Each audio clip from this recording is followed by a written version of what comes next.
Hello everyone and welcome back to our new video.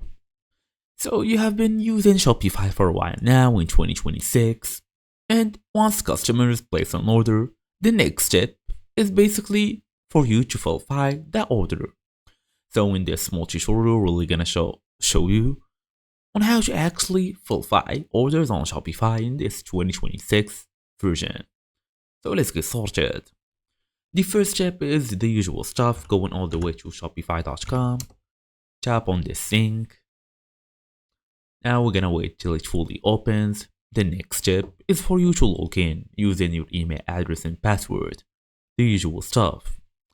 Well, now when it's fully done, you will be able to see multiple options here, including your orders. So all you're gonna do now is tap on orders.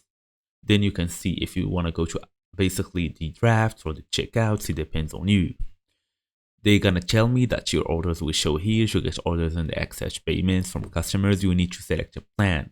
You will only be charged for your plan after your free trial ends. So all you're gonna do now is select a plan.